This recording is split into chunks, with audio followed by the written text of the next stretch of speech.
ओबीसीची स्वतंत्र जनगणना झालीच पाहिजे, झालीच पाहिजे. हो केलेलं आहे. या ठिकाणी उपस्थित शरदचंद्र गीते जिल्हाध्यक्ष ओबीसी जनमोर्चा आणि श्री कृष्णाजी हरेकर तालुकाध्यक्ष ओबीसी जनमोर्चा असे दोन प्रातिनिधिक निवेदन संयुक्त सही केलेले निवेदन या ठिकाणी तहसील कार्यालयाला प्राप्त झालं होतं. आपल्याकडून प्राप्त झालेलं निवेदन या कार्यालयाकडील पत्र क्रमांक प्रशासन जनगणना 2027-6-2026 दिनांक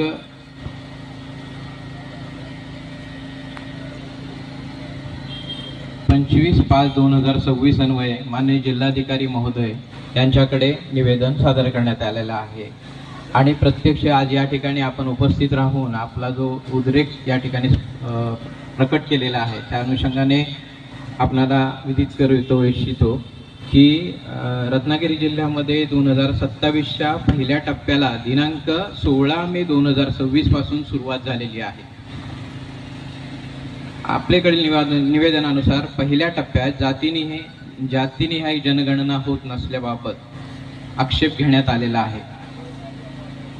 याबाबत या कार्यालयाकडे प्राप्त असलेले माननीय केंद्रीय मंत्रिमंडळ बैठक निर्णय दिनांक 12 डिसेंबर 2025 त्यामधील मुद्दा क्रमांक 8 मध्ये स्पष्ट नमूद करण्यात आलेला आहे. ते मी या ठिकाणी आपल्या माहितीसाठी वाचून दाखवतो.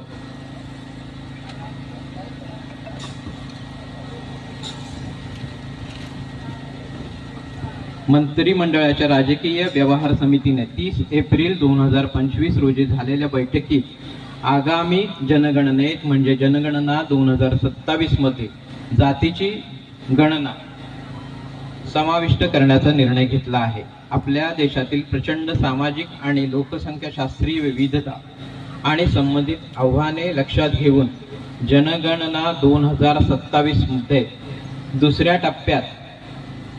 दुसऱ्या टप्प्यामध्ये म्हणजेच लोकसंख्या गणनेत जातींचा डेटा इलेक्ट्रॉनिक पद्धतीने घेतला जाईल. हा जो भाग आहे हा दुसऱ्या टप्प्यामध्ये आहे. सध्या पहिला टप्पा सुरू आहे. आणि हे जो शासन मंत्रिमंडळ बैठकीचा निर्णय 12 डिसेंबरचा आहे तुम्ही हरेकर साहेबांना आणि गीते साहेबांना जे पत्र देतोय त्यामध्ये सोबत सादर केलेलं आहे.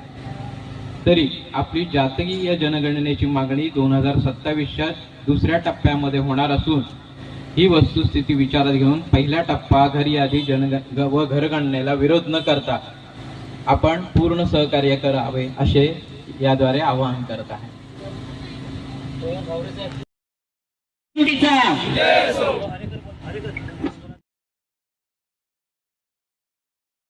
हे तात्पुरतं थांबवलेलं आहे कारण की ह्यांनी जो आज शब्द दिलेला आहे ते पाळतील अशी आपण अपेक्षा धरूया.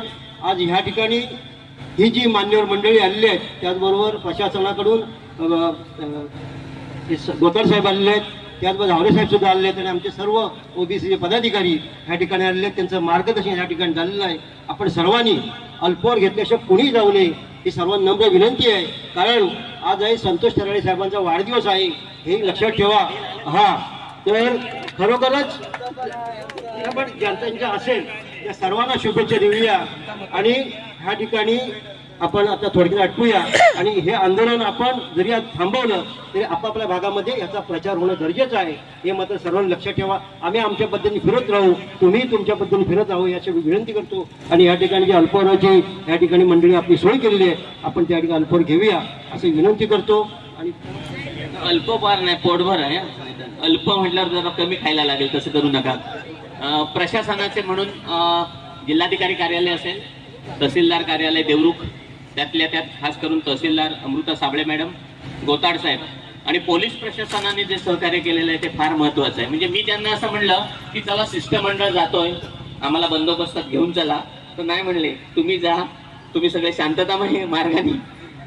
त्यामुळे एकही म्हणजे मुरुडकर सोडून एकही आम्ही 15-16 जण आणि एक फक्त मुरुडकर एवढं त्यांना तुम्ही आमच्यावर विश्वास दाखवल्याबद्दल खास करून झावरे साहेबांचं म्हणजे त्यांची काल आमच्याबरोबर जी चर्चा झाली प्रत्यक्ष मीटिंग मध्ये तर त्यांनी म्हणले हा मी प्रशासनात आहे, मुद्दा तुमचा बरोबर आहे, आंदोलन करण्याचा तुम्हाला अधिकार आहे, परंतु सगळे नियम पाळून सगळ्या परवानग्या घेऊन जे सहकार्य झावरे साहेबांनी केलेले ते फार महत्वाचं आहे. आयत्या वेळी पेंडॉल टाकायला म्हणजे मंडप टाकायला मदत केलेले गोपाळ असतील, लाईट नव्हती तरीही स्पीकर चालवण्यासाठी विशाल तळेकर यांनी खूप सहकार्य केलं, जनरेटर आणण्यापासून.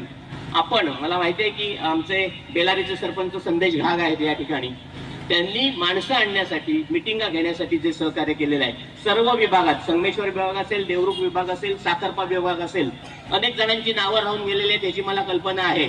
ह्याच्यासाठी खूप चांगल्या पद्धतीने सातत्याने पेपरमध्ये येण्यासाठी सर्व पत्रकार बंधूंनी जे सहकार्य केलेलं आहे तेही फार महत्वाचं आहे.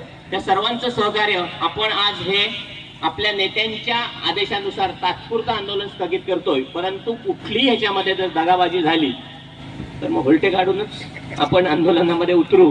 ते आंदोलन फार काय जहाल स्वरूपाचं असेल. आपले सर्वांचे मनापासून